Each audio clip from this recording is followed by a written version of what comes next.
एक लफ्ज भी अगर किसी ने टेम्पर किया या फोर्जरी की तो वो जेल जाएगा सीधा।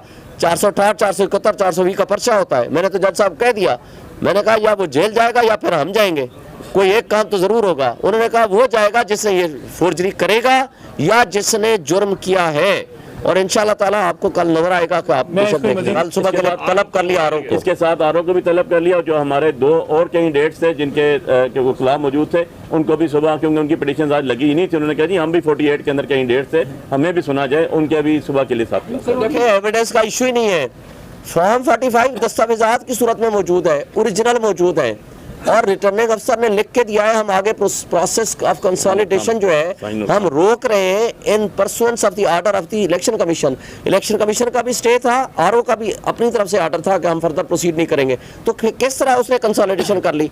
फॉर्म 45 है जिसकी रोशनी में आपने फॉर्म 47 बनाना होता है। जमा तफरीक करने के अलावा रिटर्निंग अफसर का कोई काम नहीं है। उसने जब बनाने लगा फॉर्म 47, वो जो फॉर्म 45 थे उसको इग्नोर करके हवा में बना लिया और उसको जिता दिया, हरा दिया।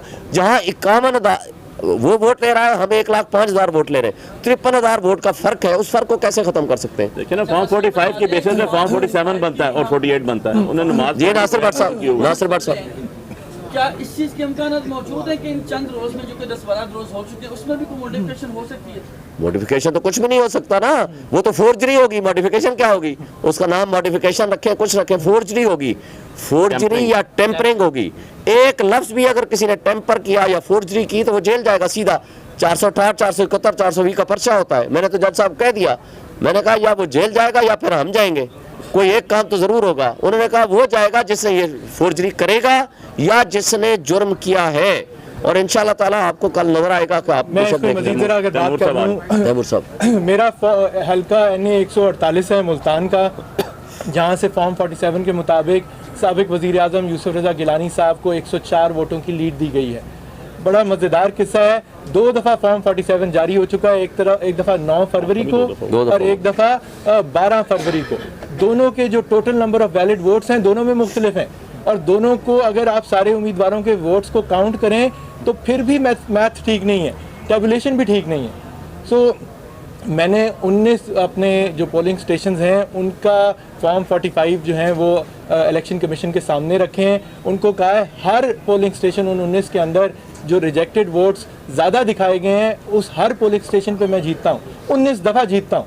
सो बात यह, अब उन्होंने परसों के लिए हमारा NA 148 का परसों के लिए रखा है। उन्होंने साबिक वज़ीर आज़म यूसुफ रज़ा गिलानी को नोटिस भी किए हैं और RO से रिपोर्ट भी मांगी है। हमें उम्मीद है कि उस तारीख तक उनका नोटिफिकेशन जो जारी किया गया है वो भी सस्पेंड कर दिया जाएगा। अब बात यह है कि जहां इतना वाज़े इलीगैलिटी है on the surface of the matter, तो उसको ये कैसे आगे चला सकते हैं जब तक मामले को रिजॉल्व ना कर लिया जाए। एक सवाल पूछा गया कि फॉर्म 45 और फॉर्म 47 की क्या बात है। फॉर्म 45 जो है वो असल रिजल्ट है, उस पर लफ्ज़ लिखा हुआ है count of the result. Form 47 जो है वो कंसोलिडेटेड स्टेटमेंट है of the results. So RO का काम, और उसको सिर्फ RO साइन करता है कंसोलिडेटेड स्टेटमेंट को, फॉर्म 47 को।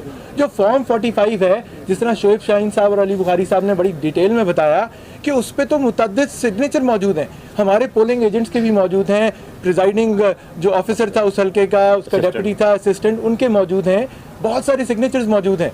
असल रिजल्ट वो है। और हमारे सब के हल्कों में हम नहीं कह रहे, जो हमारे मुखालिफ दूसरी पार्टीज़ के उम्मीदवार थे उनके फॉर्म 45 के मुताबिक भी हम जीत चुके हैं। सो अब देखना, ये इनके मामलात इस्लामाबाद के कल लगे हैं, मेरा मुल्तान का NA 148 का परसों लगा है। मुल्तान के जो 2 और मामलात हैं, NA 151 का मेहरबानो कुरैशी का, PP 218 का, ज़हूर भुट्टा का, हम उसका अभी भी इंतज़ार कर रहे हैं कि वो कब टेकअप होंगे। सो ये इलेक्शन कमीशन से गुजारिश है कि ये पोस्ट इलेक्शन बड़े अहम दिन है, ये रात तक बैठे इन मामलात को लेके चलें। सुप्रीम कोर्ट भी रात 12 बजे तक चल सकती है, तो इलेक्शन कमीशन की हियरिंग्स क्यों नहीं चल सकती। और उम्मीद करते हैं कि इंशाल्लाह इंसाफ अगले कुछ दिनों में ही मिलेगा। बहुत थैंक यू।